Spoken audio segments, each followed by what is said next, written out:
पड़ोसियों से रोहन के कई अफेयर्स के बारे में हमेशा सुनने को मिलता था। आज इस लड़की के साथ तो कल किसी और के साथ। प्रियंवदा ये सब सुन सुन के उफ चुकी थी। अब उसे दुख भी नहीं होता था क्योंकि वो अपने बच्चों को ही अपनी दुनिया मान ली थी। पर उसकी इतनी सी खुशी भी भगवान से बर्दाश्त नहीं हुई। फिर एक दिन सुबह ये सुनने को मिला कि रोहन गली के किसी लड़की को लेकर मुंबई भाग गया है। ये सुनते ही प्रियंवदा के पैरों के नीचे से जमीन खिसक गई। इसलिए नहीं कि वो अपनी पति को किसी और के साथ बर्दाश्त नहीं कर पाएगी, बल्कि अब उसकी चिंता घर का खर्चा और अपनी बेटी की पढ़ाई को लेकर थी। 8 महीने बीत चुके थे पर रोहन की कोई खबर नहीं आई। ना ही उसने घर पे पैसे भेजे। बेटी का स्कूल जाना अब बंद हो गया था। घर पे खाने के लिए एक दाना भी नहीं बचा था। बचे कुछ गहने प्रियंवदा कब से बेच चुकी थी। 1 साल का बेटा उसे लेकर कहीं काम पर भी निकल नहीं जा सकती थी। पहले रोहन सिंह जी के यहाँ ड्राइवर का काम करता था। सिंह जी प्रियंवदा के परिवार पे थोड़ा मेहरबानी थी, तो उनके कहने पर उनकी पत्नी प्रियंवदा की 10 साल की बेटी को काम पे रख ली। अब घर पे खाने के लिए थोड़े बहुत पैसे और कभी कभी सिंह जी के यहाँ से खाना मिल जाता था। सिमाली आ गई। तो आज सिंह जी के घर पे क्या क्या खाई? नहीं माँ, आज मैं रोटी यहाँ पे ले आई हूँ, मिल के खाएंगे हम। और अगले दिन सुबह प्रियंवदा दरवाजा खोलकर बाहर निकली तो उसकी दादी बैठी हुई थी।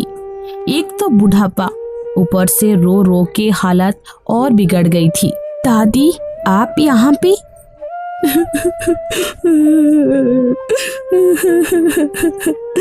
क्या हुआ है दादी, रो क्यों रही हो?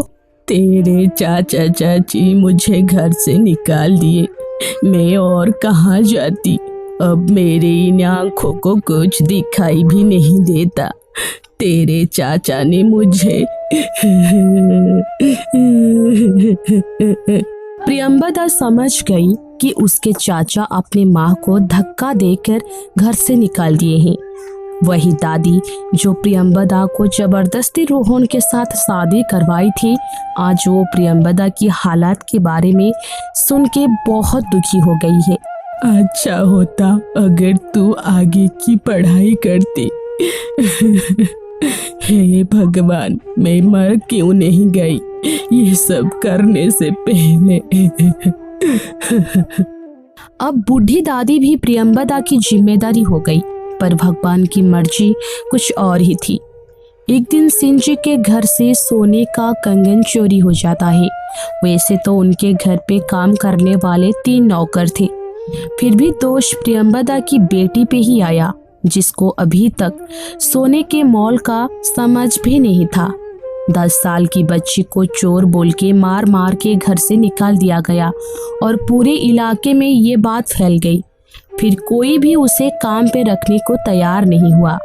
8-10 दिन तक जैसे तैसे घर का गुजारा तो हो गया, पर आज ना तो खाने को कुछ है और ना ही किसी में इतनी ताकत है कि कहीं काम ढूंढने जा सके।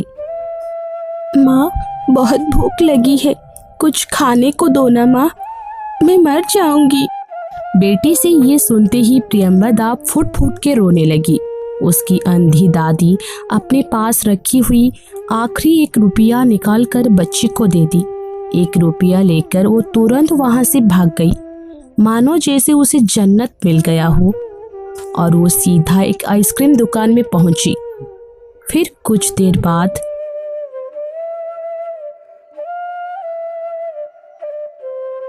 ये क्या है, आप ये सब हमें क्यों दे रहे हैं? माँ, मैं आइसक्रीम लेने गई थी तो अंकल। बेटी के मुंह से ज्यादा कुछ सुनने से पहले ही एक आदमी प्रियंवदा के नजर में आया। उम्र तो अच्छों को बदल देती है, फिर भी प्रियंवदा इस चेहरे को याद करने में देर नहीं की।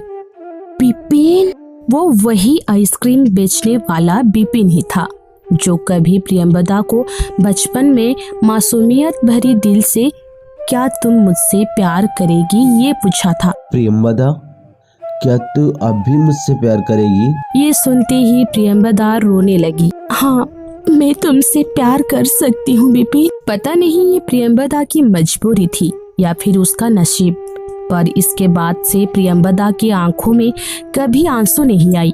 उसकी बेटी अब 16 साल की हो गई है, बेटा भी स्कूल जाने लगा है और विपिन प्रियंवदा से शादी करके वो हर एक खुशी उसके झोले में भर दिया है, जो प्रियंवदा अपना पहला पति रोहन से कभी उम्मीद भी नहीं रखी थी। यही तो होता है सच्चा प्यार, जो हर हाल में एक दूसरे को अपनाने को तैयार हो जाती है। कोई सच्चा प्यार पाकर पूरी जिंदगी एक पल में जी लेता है और कोई प्यार को ठुकरा कर पूरी जिंदगी घुट घुट कर मरता है। रोहन, अच्छे से घर साफ कर और जल्दी से खाना बना दे। मैं आज पूरा दिन बिजी रहूंगी।